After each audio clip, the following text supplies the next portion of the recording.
Hi, I'm CJ Moynihan, and I'm going to be looking at the pack Draka's Rage. So, the first card in the pack is Draka, the Tyrant from this set. So it's a 9/9 dragon. That's right. If you have your Thunderous, that's going to get boosted by that. And not only that, but when you play it, if you have two wild cards in your hand, you can reveal those and it can attack right away. And when this card attacks, it deals 3 damage to all of your opponent's champions. This means that you can kill off all of your opponent's blockers before you attack with something else. Or you can attack with your other champions and then play it and attack with it in order to kill off things that still have 3 health left. Also, being 9 damage and having Blitz means that if you attack with your champions and your opponent tries to play a card that gets rid of all of your champions on your turn, you can Blitz this in and attack your opponent for 9. Unfortunately, for those of you playing Hurricane in your decks, you're going to have to look out. This champion has 9 health and will die to it. Draka's Fire. This card is an event that deals 5 damage to all champions and players, or if it is your turn, you can deal 5 damage to all of your opponent's champions. Now, personally, I like the first option a lot better. If you are playing a deck that is trying to make your opponent's health go down as soon as possible, this gets rid of a lot of small, annoying champions, but also deals 5 damage to your opponent, which is very important if you want all of your cards to be dealing damage to your opponent as quickly as possible. The next card is Shadow Imp. This is a 0-cost card with 2 offense and 3 defense. And it has Ambush, Unblockable, and Blitz. And Ally ability. Whenever you play a Sage card that costs a gold, you can return it to your hand. Now, I really like this card because it lets you do lots of tricky things. You can attack with it, and then play a Sage card, and it goes back to your hand, and use that to pay for the loyalty for the card that you just played. Or play it again, and then attack with it a second time. Or even on your opponent's turn, block with it, and then play a Sage card to return it to your hand. So that way you don't take any damage from the champion attacking you, but you don't have to worry about your imp dying, and you can play it the next turn.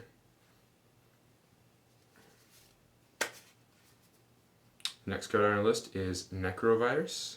This is a evil 1-cost event that breaks target champion, and each player gets a zombie token. More than that, when it's in your discard pile, when you play an evil card that costs a gold, you can give yourself 3 zombie tokens by banishing it. Now, I'm a big fan of cards that you can play in your opponent's turn that get rid of their champions and don't have a bad cost for you. So in a lot of ways, this is kind of like Pitten, where one player gets a zombie token, but if you play in your opponent's turn, it also gives you a blocker for their champion. And then later in the game, when you play another evil cost card, it gives you that extra 3 zombies, which you can use to attack your opponent right after a board wipe, or use it to block their champions if they're attacking you with lots of big champions.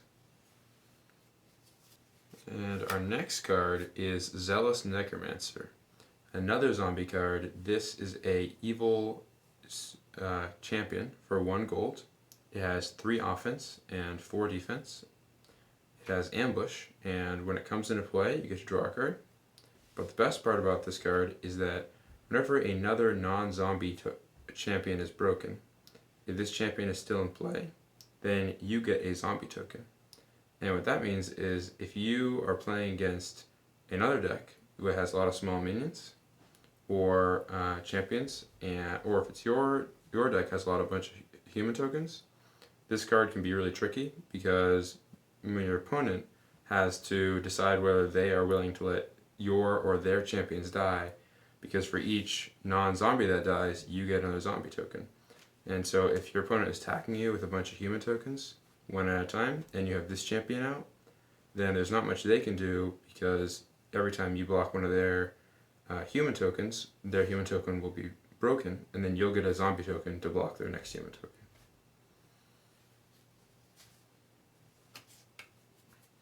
The next card in our pack is Heinous Feast. This is a 0-cost evil event, and when you play it, you can either gain 1 health for each champion in target player's discard pile and then banish it, or you can spend a gold to draw 2 cards. So in a lot of ways this is like Amnesia, except that instead of recycling, you are gaining a bunch of health.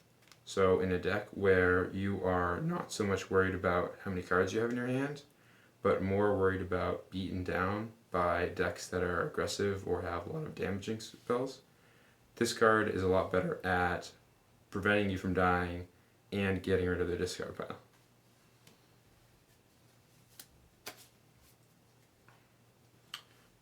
Next card is Wolf's Bite, a 0-cost wild event. Now when you play this card, you get to make a wolf token, which is a 2 offense, 2 defense champion, and deal 2 damage to target champion, and then recycle. So this card is very efficient. If your opponent has a 2 defense champion, or if one of their champions has 2 health left, then this card is fantastic. It lets you get rid of their champion, gain a token, and draw a card for the cheap cost of 0. Okay, our next card is Lessons Learned. So this is a 1-cost Sage card. I'm a pretty big fan of this one. When you play it, you can either draw 2 cards, or you can choose an event in your discard pile, and then play it again, and then banish this card and the event that you played.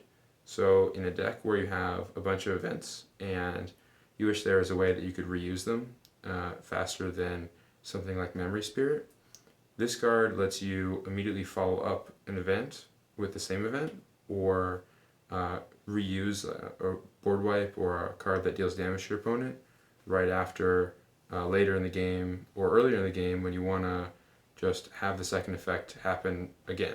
Like if it's the beginning of the game and you get your opponent down to low amount of health pretty quickly, then a Flame Strike followed up by a second Flame Strike can be really powerful, dealing 16 damage to your opponent and just end the game. Okay, now we have my favorite card from the new set.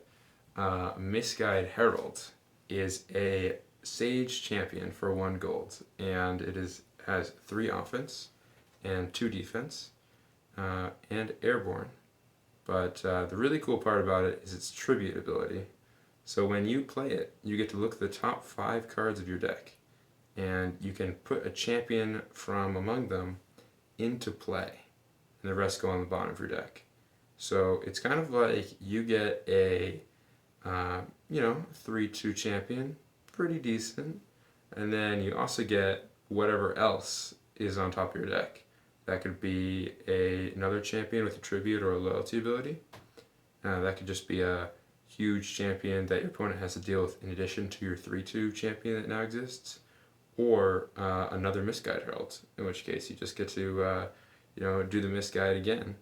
But one of the other things I like about this card is that it's a little bit random, even though it is very powerful. And because of that, you can't just play it in place of another card expecting it to work much better, because you don't get the benefit of knowing what you're going to get, and that means that it's less consistent even though it's more powerful.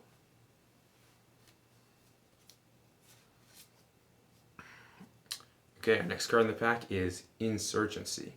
Now this is a human token card, and it does a lot more than just make human tokens. When you play it, it's a 1 gold cost card for good in an event. It makes 4 human tokens, and then it gives all of your human tokens an extra attack, blitz, and unbreakable this turn. And that means that it's going to be pretty difficult for your opponent to do anything to your human tokens this turn. They can't deal enough damage to break them, and they can't break them by using a board wipe. And this is really nice because if you've tried playing tokens in Epic, you may have noticed that there are lots of ways to get rid of a lot of small tokens. And this card makes it really difficult for your opponent to get rid of your tokens for a turn, while also making a bunch more that your opponent has to deal with.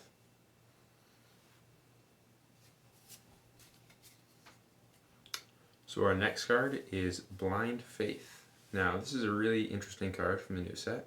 It's a 0-cost good event, and when you play it, all of your opponent's champions lose all of their abilities until end of turn, and you recycle.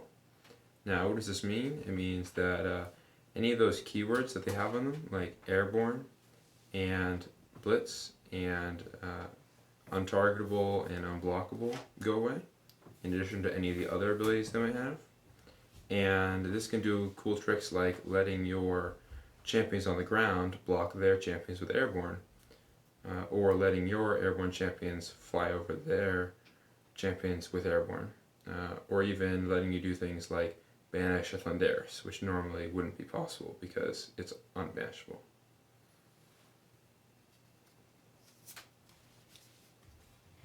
Okay, and our last card in the back is Noble Martyr. It's a 1-cost good card, a champion. It has 7 offense and 4 defense.